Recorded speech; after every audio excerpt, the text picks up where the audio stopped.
Assalamualaikum warahmatullahi wabarakatuh. Alhamdulillah, alhamdulillahirabbil alamin. Wassalatu wassalamu ala asyrafil anbiya'i wal mursalin Sayyidina Muhammadin wa ala alihi wa sahbihi ajma'in, amma ba'd. Sahabat-sahabat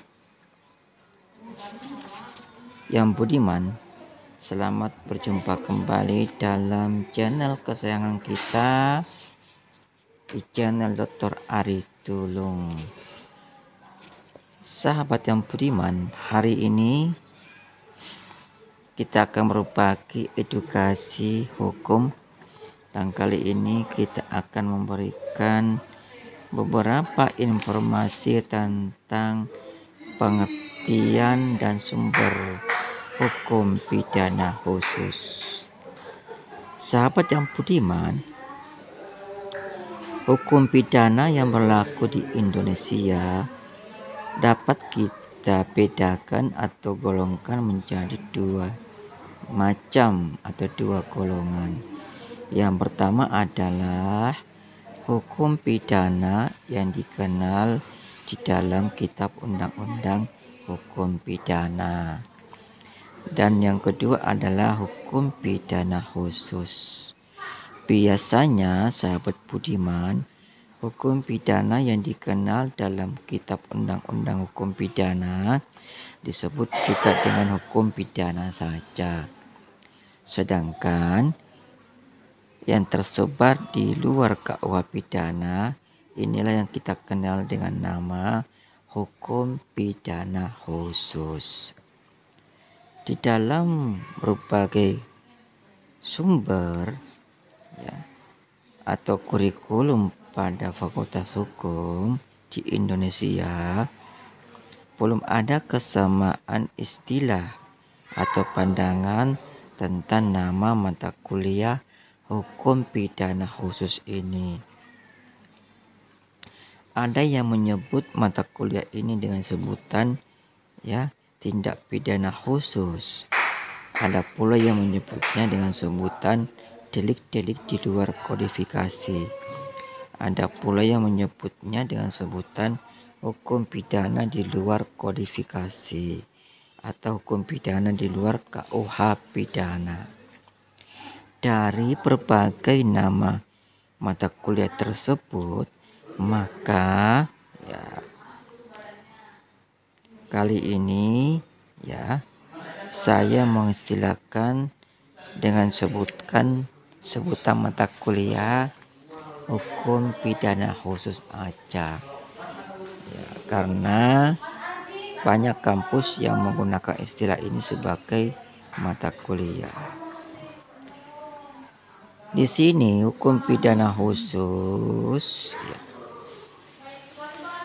dalam istilah asing biasa kita kenal dengan nama Special Criminal Law, itu di dalam bahasa Inggris, atau di dalam literatur bahasa Inggris kita kenal dengan istilah Special Criminal Law. Sedangkan di dalam bahasa Belanda dikenal dengan istilah Special Criminal Recht.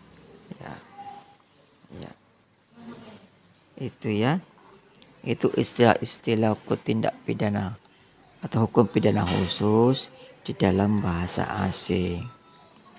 Kemudian sahabat yang budiman, beberapa ahli memberikan pengertian hukum pidana khusus ini.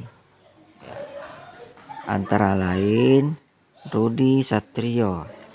Beliau mengemukakan bahwa kalau tidak ada penyimpangan, tidaklah disebut hukum pidana khusus atau hukum tindak pidana khusus. Hukum tindak pidana khusus mengatur perbuatan tertentu atau berlaku terhadap orang tertentu yang tidak dapat dilakukan oleh orang lain selain orang tertentu. Oleh karena itu, hukum tindak pidana khusus harus dilihat dari substansi dan berlaku kepada siapa hukum tindak pidana khusus itu. Hal-hal yang dikaji di dalam hukum pidana khusus atau hukum tindak pidana khusus itu adalah yang pertama mengatur perbuatan tertentu, dan kedua berlaku terhadap orang tertentu. Perbuatan tertentu merupakan perbuatan atau tindakan yang telah ditentukan secara khusus di dalam undang-undang. Seperti contoh, perbuatan yang dilakukannya yaitu korupsi, terorisme, psikotropika, dan lain-lainnya. Berlaku terhadap orang tertentu pula artinya bahwa aturan hukum yang telah ditetapkan itu hanya diberlakukan pada orang-orang atau pelaku yang ditentukan secara khusus di dalam undang-undang tersebut. Jadi tidak berlaku bagi semua orang. Misalnya pelakunya adalah orang-orang yang telah melakukan korupsi, maka tindak pidana itu hanya berlaku kepada orang-orang ini saja.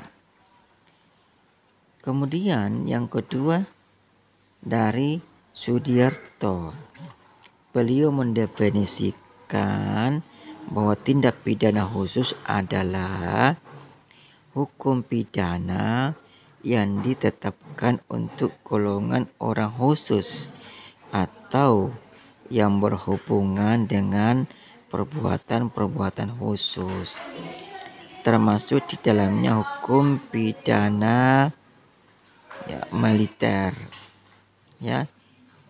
dan hukum pidana fiskal, termasuk hukum pidana khusus adalah hukum pidana ekonomi. Esensi yang disajikan oleh Sudiarto yaitu bahwa tindak pidana khusus untuk A. pelaku atau orang khusus, atau B.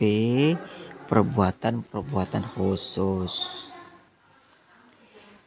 Sudiarto mencontohkan bahwa hukum pidana militer diterapkan kepada pelaku yang melakukan tindak pidana militer, sedangkan pelakunya yaitu orang-orang militer. Sedangkan hukum pidana fiskal diberlakukan terhadap perbuatan pidana yang dilanggar, yaitu undang-undang tentang perpajakan, dan pelakunya adalah orang yang melanggar undang-undang perpajakan. Sahabat yang budiman, demikianlah uraian singkat ini tentang pengertian tindak pidana khusus atau hukum pidana khusus. Sampai berjumpa pada pertemuan selanjutnya. Terima kasih sudah menyimak dengan baik. Jangan lupa subscribe, like, komen, dan share agar channel ini tetap berkembang dan tetap dapat memberikan edukasi hukum kepada setiap orang. Sahabat yang budiman, jika ada permasalahan-permasalahan hukum, silakan meninggalkan pertanyaan di kolom komentar. Insya Allah kami akan memberikan jawaban dalam bentuk video pula dan akan di-share ke YouTube ini. Sekian dan terima kasih. Wassalamualaikum warahmatullahi wabarakatuh.